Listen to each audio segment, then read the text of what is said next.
네, 안녕하세요. 저는 iOS 앱에서 머신러닝이 해결할 수 있는 문제들이라는 주제로 발표를 하게 된 곽도영입니다. 이번 세션에서는 이제 iOS에서 머신러닝을 이용하면 어떤 문제들을 해결할 수 있는지 이런 것들을 데모들이랑 함께 설명을 드리려고 하고요. 이제 머신러닝을 사용한다는 게 저희가 굉장히 추상적으로 생각을 많이 하게 되는데 이거를 좀 더 구체적인 예시와 함께 설명함으로써 여러분들이 머신러닝을 어떻게 써야 되고 그리고 어떤 식으로 응용할 수 있는지 약간 감을 잡아볼 수 있는 시간을 만들려고 했어요. 그래서 머신러닝은 다양한 도메인을 다루고 있는데 거기서 저는 오늘 이미지 관련된 비전 쪽으로 설명을 드리려고 합니다. 제 소개를 간단하게 드리면 저는 네이버의 글로벌 맛집 서비스를 개발하고 있는 코노미 개발팀에서 iOS 개발을 담당하고 있고요. 그리고 저는 머신러닝 오브 띵즈라는 약자의 MOT 랩에서 여기서는 머신러닝을 모바일 위에 올려보는 경량화된 모델을 모바일 위에 올려보는 그런 것들을 연구하고 프로젝트를 진행하는 커뮤니티입니다. 여기서 iOS 개발을 담당하고 있고, 그리고 저는 이제 예전부터 iOS 앱 개발을 취미로 하고 있는데 최근에 코노미 개발팀에 합류하면서 이제 업으로 됐고요. 그리고 작년부터 이제 머신러닝 MOT 활동을 하면서 머신러닝 공부를 조금씩 연구자분들이랑 같이 공부를 하고 있어요. 그래서 이제 저는 관심사가 모바일 기기 위에 머신러닝을 올려보는 그런 것들을 프로젝트들을 하고 그런 베이스라인 코드들을 만들고 하는 일들을 하고 있습니다. 제가 오늘 발표를 하게 된 계기는 이제 작년부터 Awesome Machine Learning Demos with iOS라고 하는 저장소를 운영해 왔는데 이 저장소를 만들어가면서 이제 겪었던 경험들을 좀 공유를 드리려고 했어요. 이 저장소는 iOS 위에서 모든 머신러닝 모델들을 한번 돌려보자 약간 이런 의미에서 만들어진 저장소고 지금 여기 오늘 이 발표에서 나오는 데모들은 대부분 다 이 저장소에 올라가 있으니까 소스 코드 레벨까지 궁금하신 분들은 좀 자세한 어플리케이션도 궁금하신 분들이 저장소에 들어가 보시면 대부분의 코드가 있습니다. 그래서 그대로 베이스라인 코드로 쓰시면 될 것 같아요. 네, 그러고요. 그래서 오늘은 머신러닝 모델 개발자 입장에서 얘기하는 게 아니라 iOS 개발자, 그러니까 모델을 사용하는 사용자 입장에서 설명을 드리려고 해요. 모바일 머신러닝이다 라고 얘기를 하면 많은 발표하시는 분들이나 공유를 해주시는 분들이 그 모델을 어떻게 경량화시키고 그걸 어떻게 모바일에 탑재하는지 그런 거에 초점이 맞춰져 있는데, 물론 그 부분도 굉장히 어려운 문제라서 이제 발표할 거리가 정말 많을 텐데 오늘 지금 말씀을 드릴 내용은 그런 모델을 어떻게 만드는지, 학습 어떻게 시키는지 이런 이제 그런 부분보다는 모델을 사용한다고 쳤을 때, 그러니까 모델은 어디선가 가져왔어요. 근데 그 모델을 어떻게 사용할지, 그리고 이걸 사용할 때 어떤 관점에서 어떤 것들을 봐야 되는지 그런 것들을 설명을 드리려고 해요. 네, 그래서 제가 이제 모바일 머신러닝에 관심이 있다라고 연구자분들이랑 같이 얘기를 하다 보면 왜 굳이 모바일에서 머신러닝을 돌려야 돼요? 이런 질문을 많이 받아요. 그 말은 이제 머신러닝은 보통 서버에서 처리를 하고 모바일 쪽으로 결과를 내려다 주는 방식으로 사용을 하게 되는데요. 근데 이제 모바일에서 머신러닝을 돌릴 때 이점은 저는 이 세 가지를 많이 말씀을 드리는 편입니다. 첫 번째로 사용자 프라이버시에 친화적인 앱을 만들 수가 있어요. 기기 바깥으로 사용자 정보가 나가지 않고 기기 안에서 모든 걸 처리해서 결과를 보여주기 때문에 사용자 프라이버시 친화적인 앱을 만들 수가 있고, 이제 두 번째로는 서버를 타지 않아도 돼서 네트워크 비용을 절감할 수가 있습니다. 그래서 이제 이런 이점과, 그리고 마찬가지로 서버를 타지 않아도 되니 지연 시간도 감소하게 되겠죠. 이거는 모델이 굉장히 빠르다는 전제하에서는 이제 지연 시간이 감소한다고 할 수 있겠습니다. 네, 그래서 이제 머신러닝 개발 프로세스를 간단하게 소개해 드리겠습니다. 머신러닝 개발 프로세스는 먼저 학습을 하는 단계가 있고 그 다음에 사용할 때 추론을 하는 단계, 이 두 단계가 있다고 보시면 되는데요. 학습을 하는 단계에서는 이제 이건 저희들 iOS 개발자나 클라이언트 하시는 분들이 고민할 부분은 아니지만 그래도 이제 어떤 데이터를 넣어서 알고리즘을 만들어가는 단계입니다. 그래서 이제 학습을 해가면서 모델을 뽑아내게 되고 계속 검증하면서 더 좋은 모델을 만드는 단계라고 할 수 있습니다. 이 부분은 이제 연구하시는 분들이 많이들 하시는 부분이 되겠고요. 머신러닝 개발자 분들이 가지는 롤입니다. 다음으로는 추론하는 단계인데 이거는 이제 서버나 아니면 모바일에서 이제 이 모델을 직접 사용하는 단계입니다. 모델은 이미 만들어져 있고 이 모델을 어떻게 하면 조금 더 좋은 정확도를 낼 수 있을지, 그리고 이 결과를 어떻게 해서 사용자들한테 더 시각화를 잘 시켜준다거나 필요한 정보만 보여준다든지 이런 정보들을 전처리와 후처리 작업들을 해줘서 모델을 잘 활용할 수 있게 해주는 부분입니다. 그래서 이 부분이 두 가지 단계로 나뉘게 되고요. 그런데 이제 이건 앞에 부분은 머신러닝을 사용한다고, 머신러닝 개발 프로세스고, 지금 모바일에서 머신러닝을 사용한다라고 했을 때는 두 가지가 다른 점이 있을 수가 있는데, 첫 번째로는 이제 이 추론을 하는 부분이 서버가 아니라 모바일에서 추론이 된다는 점입니다. 그래서 이제 모바일은 굉장히 서버에 비해서, 컴퓨팅 파워가 좋은 GPU 서버에 비해서 굉장히 열악한, 리소스가 한정된 곳이기 때문에 이 추론을 할 때도 이런 것들을 고려해서 전처리와 후처리, 그리고 모델 추론을 하는 구현들을 해줘야 되고요.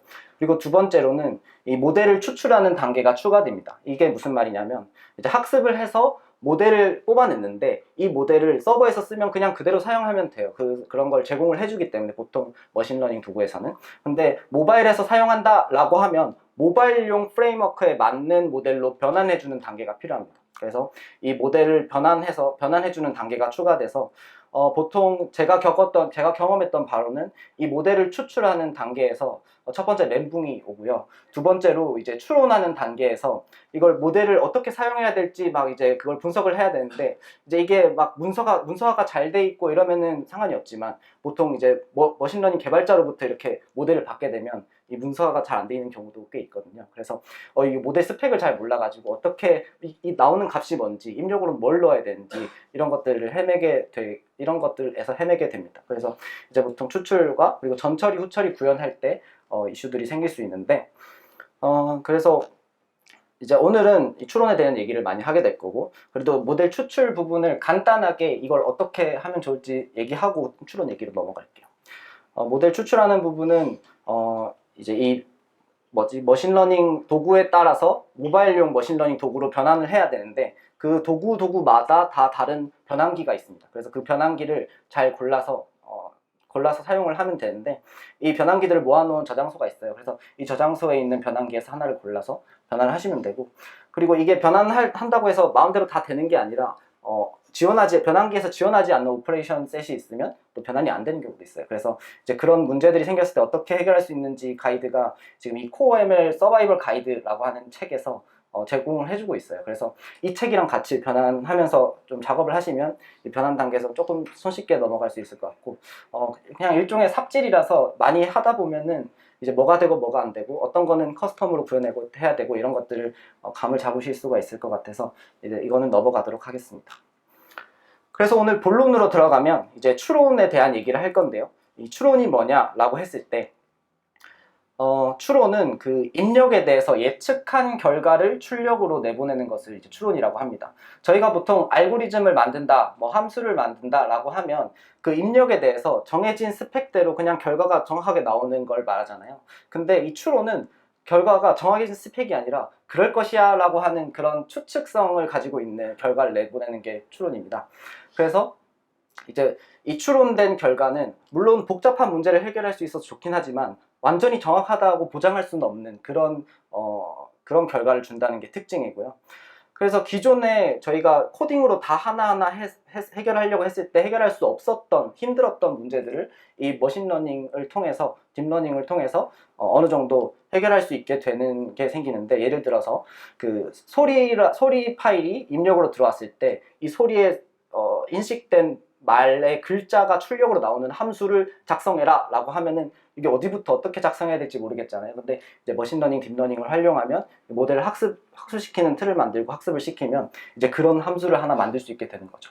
그리고 이미지가 입력으로 들어왔을 때 어떤 내가 찾고 싶은 객체가 어느 위치에 있는지를 찾아라 하는 그런 함수도 굉장히 어려울 수 있는데, 룰 베이스로 구현을 하면, 근데 이제 머신러닝을 사용을 하면 굉장히 이걸 그냥 하나의 함수처럼 쉽게 쓸 수가 있게 되는 것입니다.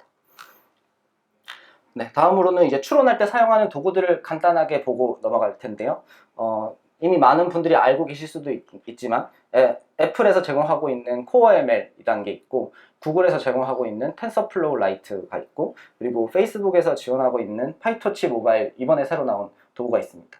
근데 이제 보통 저는 코어 ML을 많이 사용하게 되는데 그 이유가 인터페이스가 좀 더 간결하고 속도가 훨씬 빨라요. 그래서 이제 텐서플로우 라이트나 파이토치 모바일은 C++ 베이스로 된 라이브러리를 기반으로 하고 있어서 메탈이라든지 밑에 단까지 다 구현이 안 돼 있는 것 같더라고요. 그래서 GPU나 NPU 같은 자원을 지원을 하지 않는 걸로 알고 있는데, 근데 이제 코어 ML에서는 애초에 엑셀레이트나 메탈 퍼포먼스 쉐이드 같은 프레임워크를 기반으로 만들어졌기 때문에 이제 이 아이폰의 좋은 성능을 최대치로 끌어올릴 수 있게 만들어진 머신러닝 도구입니다. 그래서 코어 ML을 많이 사용하고, 오늘 비전 얘기를 한다고 했는데 또 상위 레벨에 그 비전 프레임워크라는 게 있어요. 그래서 이 프레임워크랑 같이 얘기를 많이 하게 될 것 같습니다.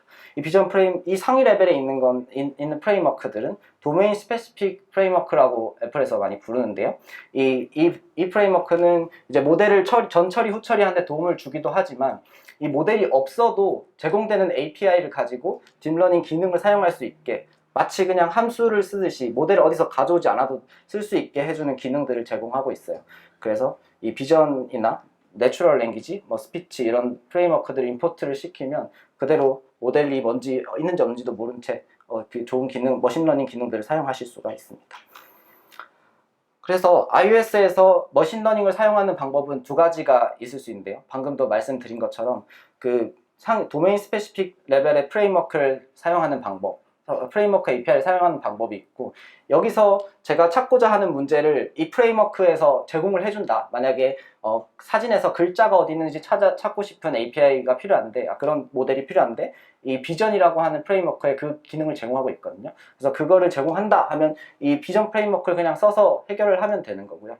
근데 비전 프레임워크도 찾아보고 다른 프레임워크도 찾아봤는데 내가 원하는 기능을 제공하지 않아 라고 하면 이제 직접 모델을 가져와서 그 모델을 사용하셔야 됩니다. 그래서 지금 이렇게 생긴 모델 파일을 어디선가 구해 오셔서 이제 그거를 프로젝트에 넣고 전처리 후처리를 구현해줘야 되게 되고요. 이 모델을 가져오는 방법은 이제 애플에서 혹은 오픈소스에서 이 모델을 제공하고 있습니다. 그 몇몇 유명한 모델들은 제공을 하고 있어서 그거를 가져와서 사용하는 방법이 있고, 그리고 아니면 직접 텐서플로우나 파이토치 이런 머신러닝 도구나 아니면 크리에이트 ML 같은 도구로 학습을 해서 그 학습된 모델을 코어 ML용으로 변환시켜 사용하는 두 가지 방법이 있습니다. 그래서 어쨌든 중요한 거는 프레임워크 API로 해결할 수 있으면 최대한 해결을 하고, 그래도 뭐가 좀 잘 안 되고 나는 더 강력한 걸 원해 하면 이제 모델을 가져와서 사용하는 방법을 사용하실 수가 있을 것 같습니다. 그러면 이제 머신러닝으로 어떤 문제를 해결할 수 있을까요? 여기부터가 이제 본론인데요. 저는 되게 재밌다고 생각하는 그 데모들을 여러 개 가져와서 보여드리겠습니다. 첫 번째로는 이미지 클래시피케이션인데요. 입력으로 사진이 들어오고 출력으로 이 이미지가 어떤 사진인지 카테고리를 하나 골라주는 모델이에요. 그래서 굉장히 단순하죠. 입력으로는 이미지, 출력으로는 스트링 이렇게 생각하시면 편할 것 같은데, 이 모델을 간단하게 지금 구현한 모습을 보여드리겠습니다. 카메라에 비친 이미지를 실시간으로 추론을 해서 그 밑에 결과를 보여주는 모습이고요.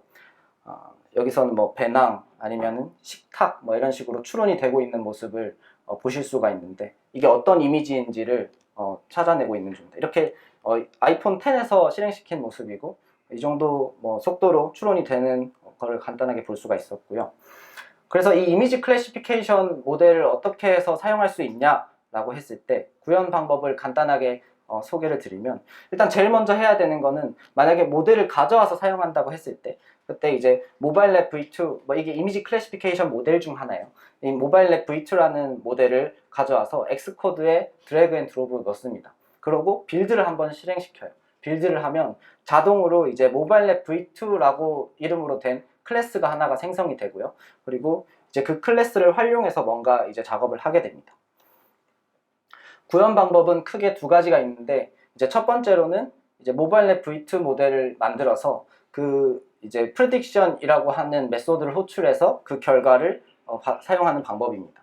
이때 자동 생성된 클래스는 이제 모바일랩 V2라든지 아니면은 모바일랩 V2 아웃풋 이런 클래스들이 자동 생성이 돼 있어서 활용하셔서 구현을 하면 되는데요. 이게 그냥 함수 쓰듯이 그대로 사용했다고 생각하시면 됩니다. 여기서 이제 모델의 prediction이라고 하는 메소드도 자동으로 생성돼 있어서 이 메소드를 이용해서 결과를 가져오게 되는데 근데 이때 인자로 넣는 이미지가 커스텀 모델을 자동으로 생성된 클래스에서 제공하는 프레딕션 메소드는 그 이미지 크기를 자동으로 줄여주지가 않아요. 모델은 모델마다 이미지 크기가 다 정해져 있거든요. 근데 이걸 줄여주지 않아서 이 이미지 크기를 맞춰주는 전처리 작업을 해줘야 됩니다. 이게 꽤 귀찮아서 이제 이런 전처리들을 제공해주는 프레임워크가 비전 프레임워크인데요. 이제 비전 프레임워크를 사용하면 좀 사용하는 게 좀 복잡해 보일 수는 있지만 훨씬 쉽게 많은 부분을 해결할 수 있어서 이제 비전 프레임워크를 저는 많이 사용하고 있습니다. 비전 프레임워크 사용하는 방법은 첫 번째로 임포트 비전을 시켜서 비전 프레임워크를 임포트 시키고요. 다음으로는 비전 리퀘스트라고 하는 객체를 만듭니다. 이 객체 안에는 비전 모델이라고 하는 객체가 들어가 있고 완료 핸들러도 들어가게 되는데요. 비전 모델에서는 이제 아까 전에 자동 생성된 그 모바일렉 V2라고 하는 그 모델의 클래스 인스턴스를 넣어주게 됩니다. 이런 식으로 구성을 해서 비전 리퀘스트를 인스턴스를 만들게 되고요. 그리고 다음으로 완료 핸들러 후처리를 어떻게 할 건지를 정리해 줍니다. 그래서 completion이라고 하는 메소드는 이제 vn request라고 하는 걸 인자로 받게 되는데 그 vn request 안에 results라고 하는 프로퍼티에 결과가 담겨서 오게 돼요. 그래서 이 부분이 그냥 제일 중요하다고 보시면 되는데 이 results라고 하는 프로퍼티에는 만약에 클래시피케이션 문제다 하면 vn classification observation이라는 객체로 캐스팅해서 사용하시면 되고 다른 문제다 라고 하면 이제 또 다른 자료형으로 타입으로 캐스팅을 해서 사용하시게 됩니다. 그래서 이제 지금 대부분 거의 비슷하게 이런 틀을 유지하면서 사용하게 될 거고, 그리고 이제 후처리하는 부분에서 이제 VN 클래시피케이션 옵저베이션이냐 뭐 다른 클래스냐 이 부분만 차이가 있을 거니까 이제 이 코드 구조를 그대로 사용해서 여기 컴플리션 부분만 바꿔서 사용하시면 될 것 같습니다.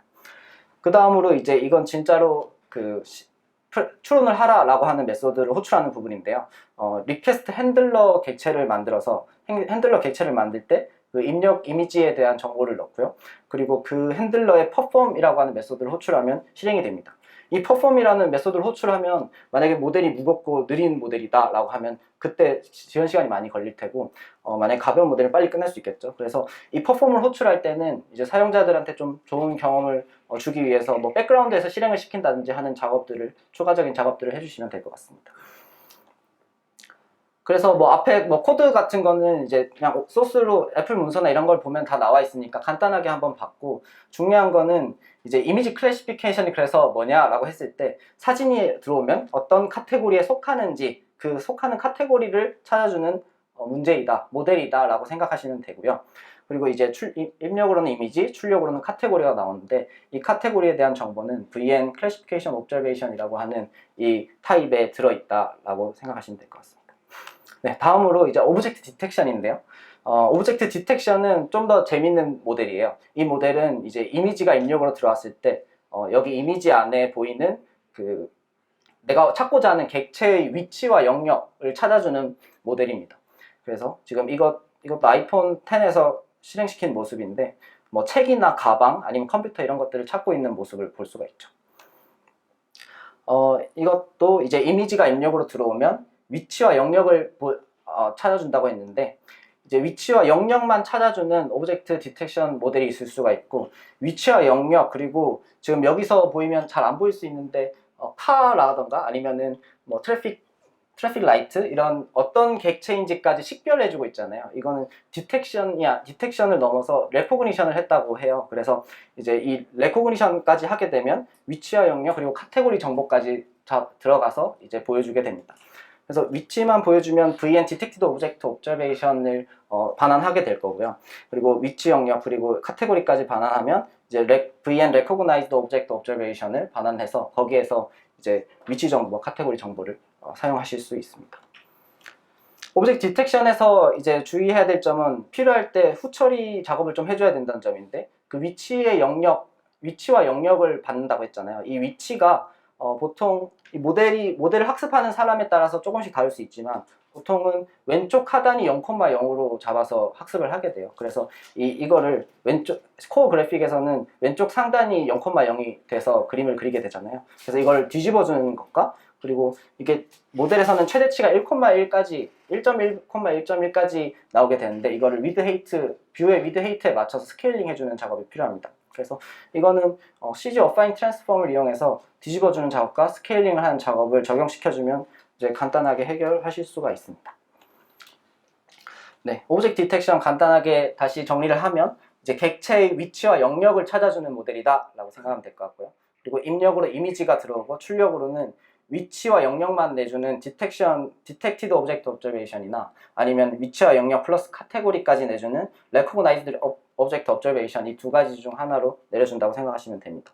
그러면은 근데 레코그나이즈드 오브젝트 옵저베이션을 썼을 때는 추가적으로 이게 어떤 객체인지까지 하나하나 박스에 대해서 찾는 작업이 필요해요. 그래서 이제 디텍션만 하면은 추론 시간이 굉장히 컨스턴트하게 나오는데 이거 레코그니션까지 하게 되면 이게 추론할 박스가 많아지면 느리게 시간이 측정이 되고 만약 박스가 별로 없으면 빠르게 측정되고 하는 경향이 있습니다.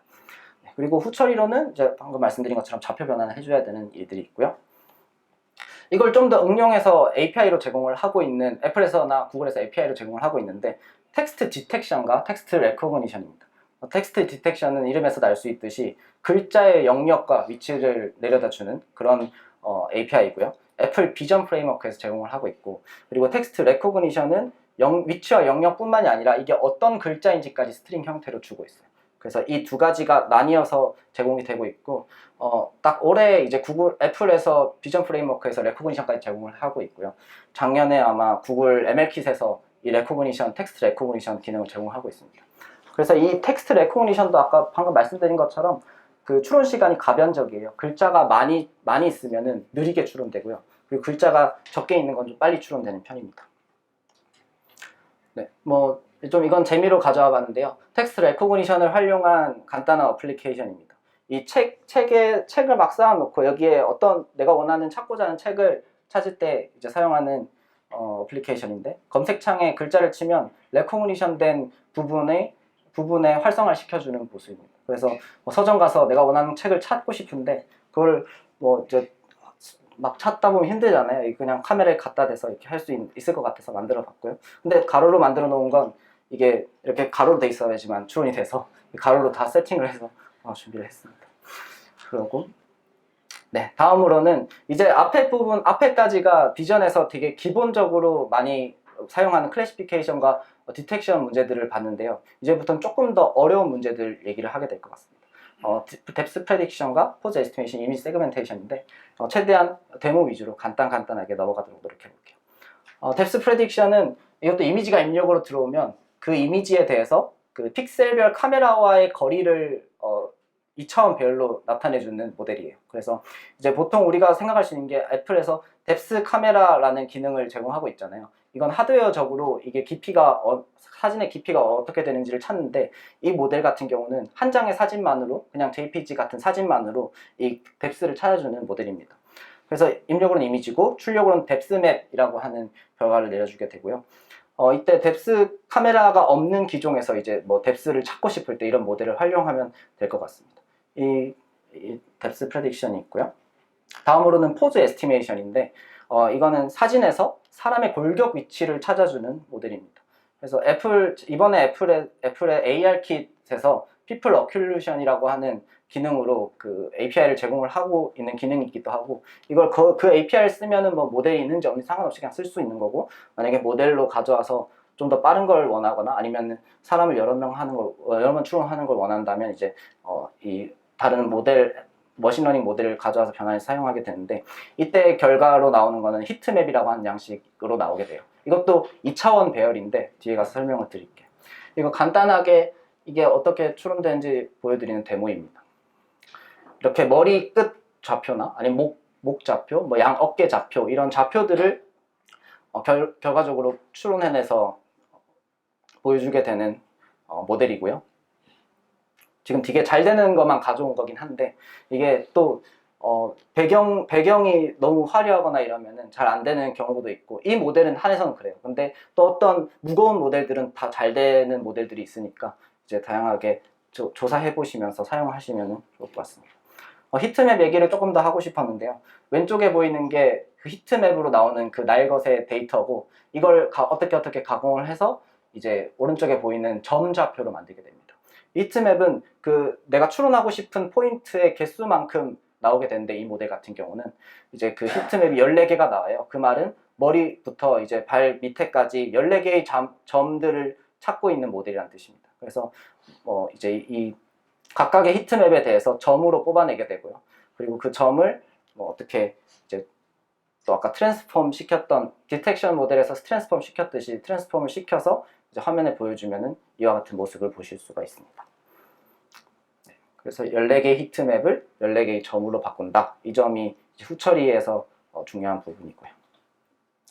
그래서 포즈 에스티메이션을 좀 응용을 해봤는데, 이제 이거는 이제 손가락을 학습시켜봤어요. 어떤 점을 찾는 모델이니까 데이터셋을 바꿔서 이제 이거 사람 몸, 목 이런 것보다 손가락 끝을 학습시켜보면 어떨까 해서 추론을 해봤는데 꽤 잘 나와서 되게 만족하고 있어요. 근데 너무 힘들었고요. 그 막 데이터셋 바꾸고 막 그렇게 하는 작업이 좀 힘들었고, 일단은 최대한 있는 모델을 활용해서 뭔가를 하시는 걸 추천드리고, 만약에 이제 학습을 시켜야겠다 하면 이제 그런 이미 코어 ML로 변환시킬 수 있는 그 프로젝트가 있어요. 그런 프로젝트들을 찾아서 그 프로젝트 기반으로 학습을 시키는 걸 추천드립니다. 그래서 이제 손가락 끝을 찾아주는 모델이고, 원래 14개 히트맵을 나온다고 했잖아요. 근데 이 모델에서 14개 히트맵을 나오는데 제일 첫 번째 손가락 끝 좌표만 쓰고 있는 모습이에요. 네, 그래서 이것들을 또 조금 더 활용해서 이제 어플리케이션을 하나 만들게 됐는데, 아까 앞에서 보여드렸던 텍스트 디텍션과 텍스트 레코그니션을 같이 합쳐서, 그리고 손가락 끝을 찾을 수 있잖아요. 이거 세 개를 합쳐서 이제 손가락 끝이 가리키는 글자를 뽑아내는 그런 이제 모델 파이프라인을 만들었습니다. 그래서 이 가리키는 단어를 사전으로 바로 띄워주는 그런 앱을 만들어서 지금 앱스토어에 쳐보시면 저렴한 가격 0.99달러에 사실 수가 있으니까 이제 그래서 이제 여기서 한번 사용해 보실 수 있고, 아직 0.4 버전이라서 약간 잘 된다기보다 이제 데모용으로 많이 하고 있으니까 이제 관심 가져주시면 감사하겠습니다.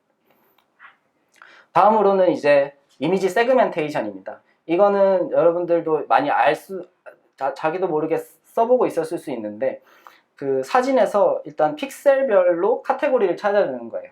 그래서 결과가 세그멘테이션 맵이라고 하는 형태로 주게 되는데, 이 세그멘테이션 맵은 이 픽셀마다 번호를 매겨주는 거예요. 그래서 이제 사람이 있는 곳은 1이라고 번호를 매기고, 이제 식물이 있는 곳은 3이라고 번호를 매긴다든지 그런 모델이고요. 이 모델을 활용하면 어떻게 쓸 수 있냐면, 뒤에 사람인 부분만 찾아내서 뒤에 나머지 부분은 제거를 해버리면 이제 배경을 없앨 수 있는 거죠. 그리고 아니면은 차나 내가 원하는 객체에 있는 부분만 찾아내서 배경을 없앤다든지 할 때 세그멘테이션을 쓰게 됩니다. 네, 방금 전에 이제 포즈 에스티메이션과 뎁스 프레딕션, 이미지 세그멘테이션 얘기를 해드렸는데, 이것들이 다 이제 어떤 히트맵, 뎁스맵, 세그멘테이션 맵 같은 2차원 배열로 내려든다는 점이 특징이어서 같이 묶어서 설명을 드렸고요.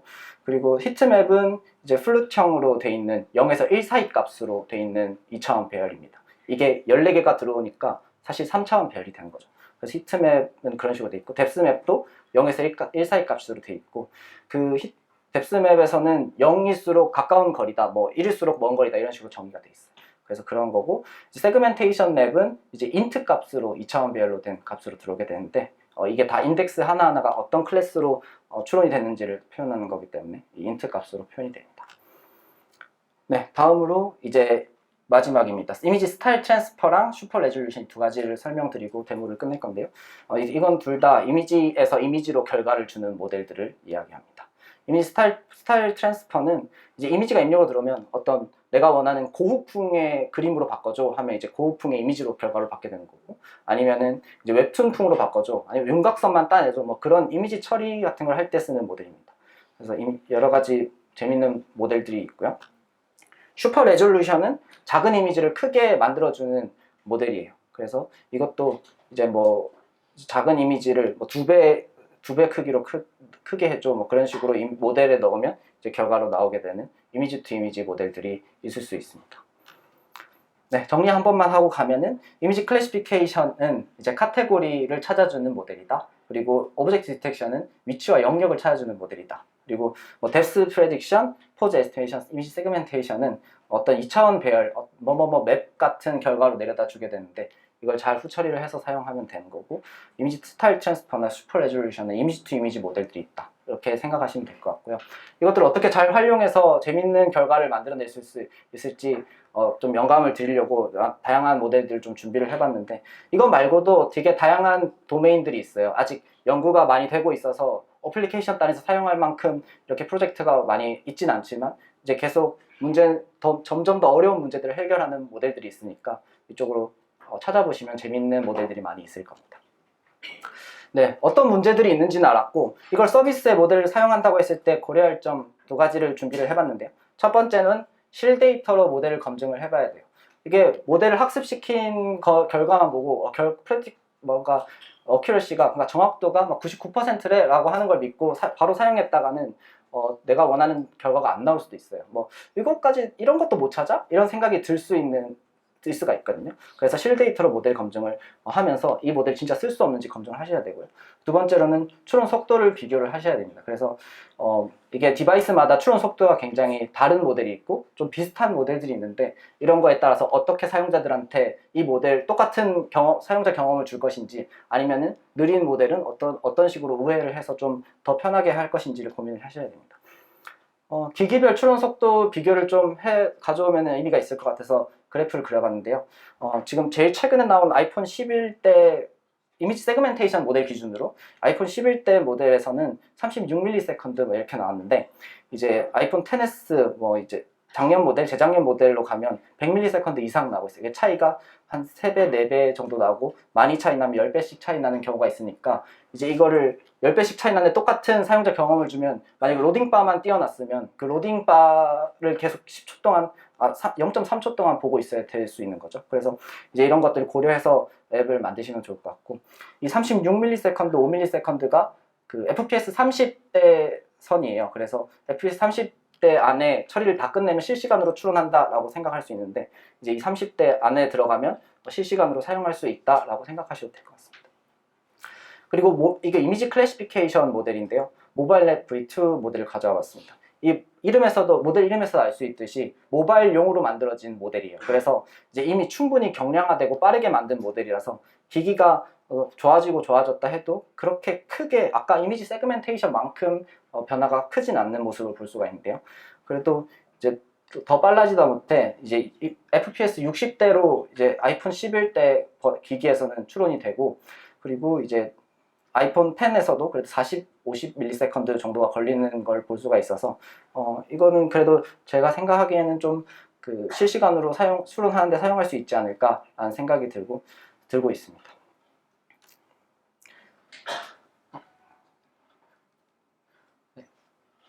뭔가 깨졌는데? 지금 가져와서 보여드린 게 뭐 FPS 30이다 아니면 15ms다 하면 감 잡기가 힘들 수 있을 것 같아서 이게 얼마나 빠른지 비교해보는 영상을 가져와 봤는데요. 제가 시작하면 이렇게 추론이 되는 모습을 보니까 집중해서 한번 봐주시면 감사하겠습니다. 시작! 왼쪽에 있는 게 아이폰 11 프로고 오른쪽에 있는 게 아이폰 10인데 11 프로는 이미 끝났고 1초 만에, 그리고 아이폰 10은 10초 정도가 걸리는 모습을 볼 수가 있습니다. 이게 100장의 사진에 대해서 이미지 클래시피케이션을 한 모습이고요.